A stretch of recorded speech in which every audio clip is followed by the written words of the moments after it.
নমস্কার, আমি ডাক্তার বিপ্লব কুণ্ডু আপনাদেরকে আরও একবার স্বাগত জানাচ্ছি আমার চ্যানেল দৈনন্দিন জীবনে হোমিওপ্যাথির আর একটা সম্পূর্ণ নতুন ভিডিওতে। আজকের বিষয় হাই ব্লাড প্রেশার বা উচ্চ রক্তচাপ, যাকে সাধারণত হাই প্রেশার বলেই ডাকা হয়। আর বলবো এই হাই ব্লাড প্রেশারের কি কোনো হোমিওপ্যাথি চিকিৎসা আছে? তাই আসুন ভিডিওটা একটুও স্কিপ না করে দেখতে থাকুন।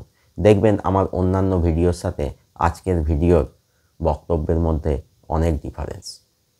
প্রথমেই বলি রক্তচাপ বা ব্লাড প্রেশার কি। আমাদের শরীরে দু ধরনের রক্তবাহ থাকে। একটা আর্টারি বা ধমনী, যেটা দিয়ে প্রধানত বিশুদ্ধ রক্ত হৃৎপিণ্ড থেকে গোটা শরীরে সংবহন হয়। আর একটা শিরা বা ভেন, যেটা দিয়ে প্রধানত দূষিত রক্ত গোটা শরীর থেকে হৃৎপিণ্ডে আসে। এই ধমনীর মধ্যে দিয়ে রক্ত যাবার সময় ধমনীর দেয়ালে যে চাপ দেয় রক্ত, সেটাকেই বলা হয় ব্লাড প্রেশার। কি ঠিক বুঝলেন না তো? ধরুন একটা ট্যাপ কলে রাবারের পাইপ লাগানো আছে। এবার ট্যাপ কলটা চালিয়ে দিলে জলটা যাবার সময় রাবারের পাইপের দেয়ালে যে প্রেশার দেবে, সেটাই রক্তচাপ। এই রক্তচাপ দুটো নাম্বারে মাপা হয়।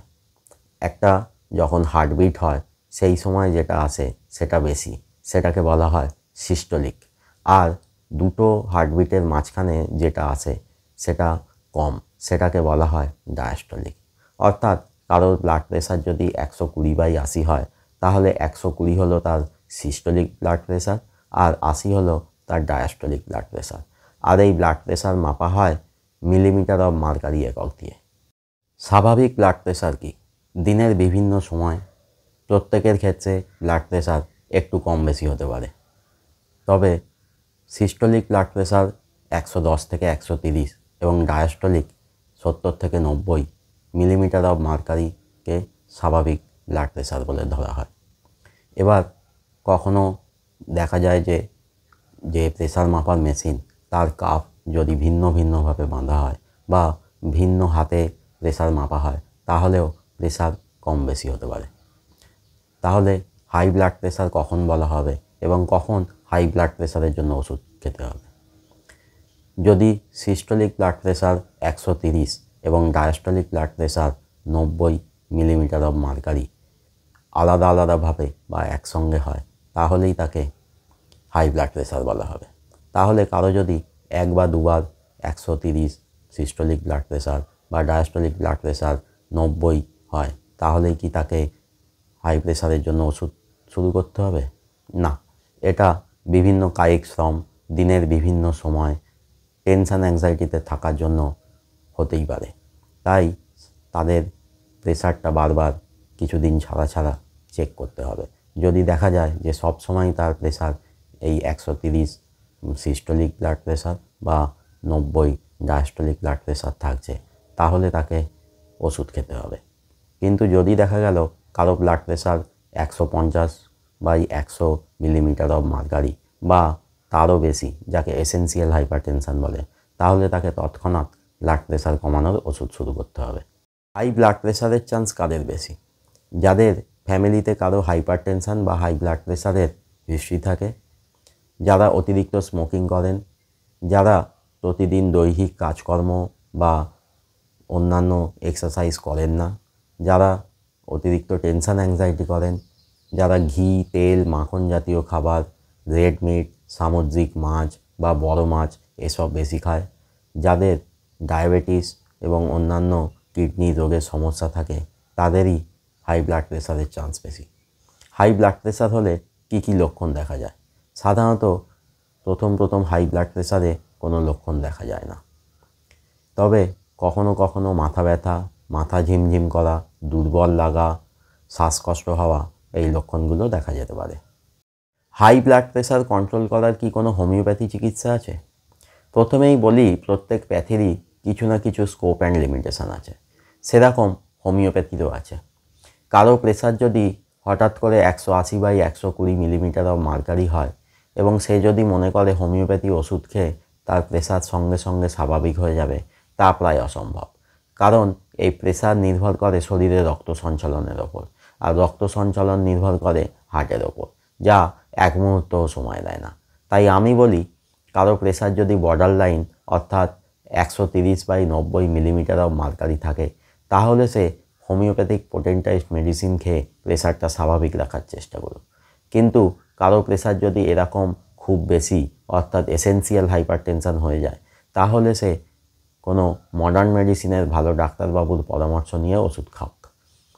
আর যাদের প্রেসার সিস্টোলিক 130 থেকে 150-এর মধ্যে এবং ডায়াস্টোলিক 90 থেকে 100 মিলিমিটার মার্কারির মধ্যে ঘোরাঘুরি করছে, তারা হোমিওপ্যাথিক মাদার টিংচার খেতে পারে। কারণ এই হোমিওপ্যাথিক মাদার টিংচারও তৎক্ষণাৎ কাজ শুরু করে।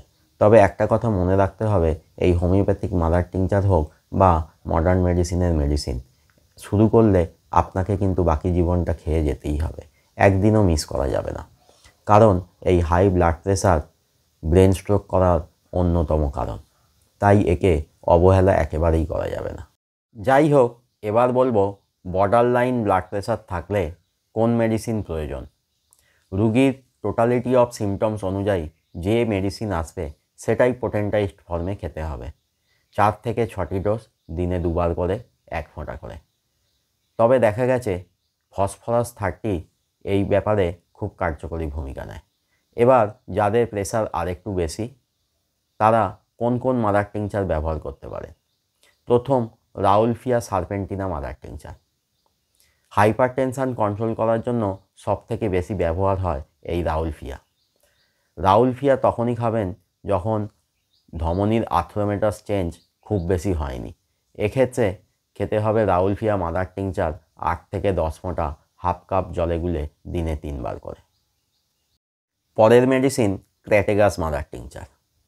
রাউলফিয়া মাদার টিংচার যখন ব্লাড প্রেসার কন্ট্রোল করতে পারে না, যখন রক্তের লিপিড প্রোফাইলে ট্রাইগ্লিসারাইড এবং কোলেস্টেরল খুব বেশি থাকে, ফলে আর্টারিতে আর্থ্রোমেটাস চেঞ্জ হয়ে যায়, সেক্ষেত্রে খেতে হবে রাউলফিয়া মাদার টিংচার দিনে 2 বার 10 ফোঁটা 1/2 কাপ জলে গুলে।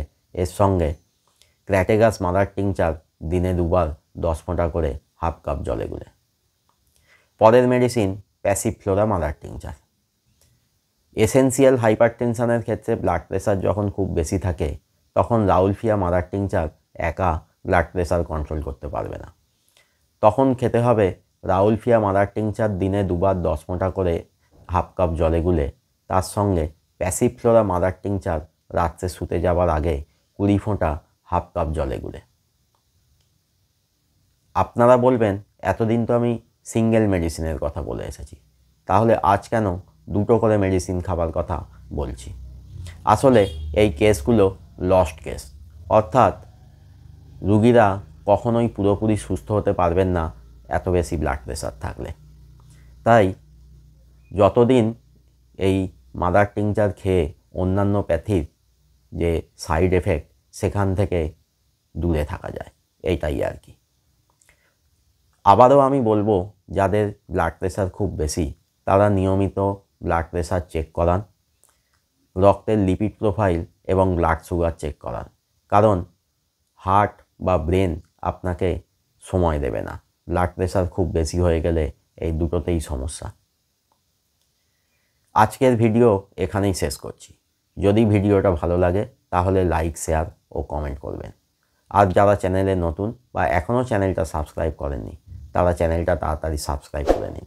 আর সাবস্ক্রাইব করার সময় পাশের বেল আইকনটা প্রেস করুন, তাহলেই নতুন ভিডিও এলে আপনারা নোটিফিকেশান পেয়ে যাবেন। সঙ্গে থাকবেন, ভালো থাকবেন, হোমিওপ্যাথির মাধ্যমে সুস্থ থাকবেন।